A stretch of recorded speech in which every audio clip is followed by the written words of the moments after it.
میں دعوے سے کہتا ہوں کہ آپ میں سے جن لوگوں کے گھروں میں بلیاں نہیں ہیں تو اس ویڈیو کو دیکھنے کے بعد آپ بھی اپنے گھروں میں بلیاں لے آئیں گے۔ حضرت محمد صلی اللہ علیہ وآلہ وسلم بلیوں کے متعلق ایک پراسرار سچائی جانتے تھے۔ اس سچائی کو اس ویڈیو میں ہم جانیں گے۔ لیکن کیا آپ نے کبھی اس مخلوق کے عجیب و غریب طرز عمل کے بارے میں سوچا ہے کہ بلیوں میں بلا کی مہارت ہوتی ہے، یہ ذہین بھی ہوتی ہے اور ان کا ایک ایسا راز بھی ہے جسے آپ سننے پر چونک جائیں گے کہ جو مخلوق ہمارے ارد گرد 24 گھنٹے موجود ہوتی ہے ان کا یہ راز آج تک ہم کیوں نہیں جان پائے۔ اس ویڈیو میں ہم بلیوں کے متعلق کئی گہرے راز جانیں گے اور یہ جانیں گے کہ بلیوں کو حضرت آدم علیہ السلام کی پیدائش کے فوراً بعد کیوں پیدا کیا گیا۔ تو اگر آپ جاننے کے لیے تیار ہیں تو شروع کرتے ہیں۔ ایک سٹڈی کے مطابق بلیوں میں ایک خاص طاقت ہوتی ہے جو کسی اور جاندار میں نہیں ہوتی، خاص طور پر بلیوں کے متعلق وہ باتیں جو ہمیں حضرت محمد صلی اللہ علیہ وآلہ وسلم نے بتائی ہیں، اور آپ صلی اللہ علیہ وآلہ وسلم کی کئی باتیں اتنی دلچسپ ہیں کہ سائنسدان ان باتوں کی بنا پر بلیوں میں نئی اور حیرت انگیز خصوصیات کو ڈھونڈ پائے ہیں۔ آج کے دور میں سامنے آنے والی یہ باتیں آج سے 1400 سال پہلے آپ صلی اللہ علیہ وآلہ وسلم نے بتائی اور جنہیں آج سائنس درست ثابت کر رہا ہے۔ اسلامی تعلیمات کے مطابق حضرت آدم علیہ السلام کے بعد 2 جانداروں کو اللہ نے پیدا فرمایا، ایک سانپ اور دوسری بلی۔ سانپ کے برعکس بلی میں اللہ نے کچھ پراسرار خصوصیات رکھی ہیں جن کی وجہ سے ایک انسان اس سے لاتعداد فائدے حاصل کر سکتا ہے۔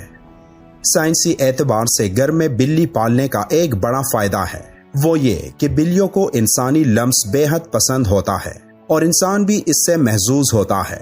ماہرین کے مطابق بلی کے لمس میں اللہ نے ڈپریشن کے مرض کا علاج رکھا ہے۔ اس کے بالوں میں خاص قسم کے بیکٹیریاز پائے جاتے ہیں جو انسانی جسم میں ڈپریشن کو کم کرنے میں مدد دیتے ہیں۔ بلیوں کے بارے میں سب سے حیرت انگیز بات کا ذکر ہم آگے کرنے والے ہیں، لیکن اس سے پہلے ہم یہ جاننے کی کوشش کرتے ہیں کہ حضرت محمد صلی اللہ علیہ وآلہ وسلم نے بلیوں کے متعلق کیا فرمایا تھا۔ کئی تاریخی کتابوں میں ایک بلی کا ذکر آتا ہے جس کا نام معزہ تھا۔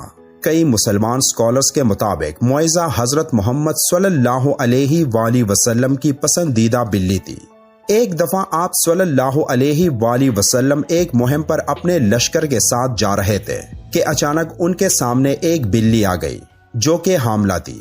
آپ صلی اللہ علیہ وآلہ وسلم نے اپنے پورے لشکر کا رخ دوسرے راستے پر موڑ لیا تاکہ اس بلی کو تکلیف نہ پہنچے، اور ایک صحابی کو اس بلی کی دیکھ بھال پر مامور کر لیا اور حکم دیا کہ جب تک یہ بلی بچے کو جنم نہ دے تب تک وہ وہیں رہے۔ جب آپ صلی اللہ علیہ وآلہ وسلم اس مہم سے واپس آئے تو راستے میں سب سے پہلے اس جگہ پہنچے اور اس بلی کو لیا اور اپنے ساتھ لے گئے۔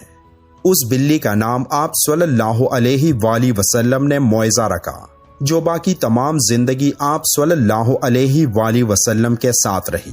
ایک دفعہ آپ صلی اللہ علیہ وآلہ وسلم اذان کی آواز سے فجر کی نماز کے لیے اٹھے اور نماز کی تیاری میں مصروف ہو گئے۔ پھر جب نماز پڑھنے آئے تو دیکھا کہ ان کے مصلے پر وہ بلی سو رہی ہے، تو آپ صلی اللہ علیہ وآلہ وسلم نے ایک کینچی لی اور اس مصلے سے وہ حصہ کاٹ دیا جہاں وہ بلی سو رہی تھی تاکہ اس بلی کی نیند خراب نہ ہو۔ احادیث میں اس معزہ بلی کا ذکر کہیں نہیں ملتا، لیکن کئی تاریخی کتابوں میں اس کا ذکر موجود ہے۔ ایک حدیث کے مطابق حضرت محمد صلی اللہ علیہ وآلہ وسلم نے بلیوں پر ظلم و تشدد کرنے اور قتل کرنے سے منع کیا ہے۔ ایک دن حضرت ابو ہریرہ رضی اللہ تعالیٰ عنہ کہیں جا رہے تھے کہ آپ رضی اللہ تعالیٰ عنہ نے دیکھا کہ گرمی کی شدت سے ایک بلی دیوار کے ساتھ چمٹی ہوئی ہے، تو انہوں نے اسے اٹھا کر گرمی سے بچانے کے لیے اپنی آستین میں چھپا لیا۔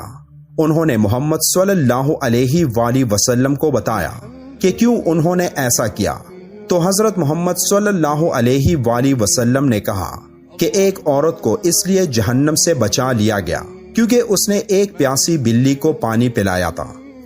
سیدنا عبداللہ بن عمر رضی اللہ تعالیٰ عنہ فرماتے ہیں کہ رسول اللہ صلی اللہ علیہ وآلہ وسلم نے فرمایا، ایک عورت کو بلی کی وجہ سے عذاب ہوا، اس نے بلی کو قید کر کے رکھا یہاں تک کہ وہ مر گئی، پھر اسی بلی کی وجہ سے وہ جہنم میں گئی۔ جب اس نے بلی کو قید میں رکھا تو نہ کھانا دیا نہ پانی، اور نہ ہی اسے آزاد کیا تاکہ وہ خود کیڑے مکوڑے کھا کر گزارا کر لیتی، یعنی اس نے بلی کو تڑپا تڑپا کے مارا تھا، اس لیے وہ جہنم میں گئی۔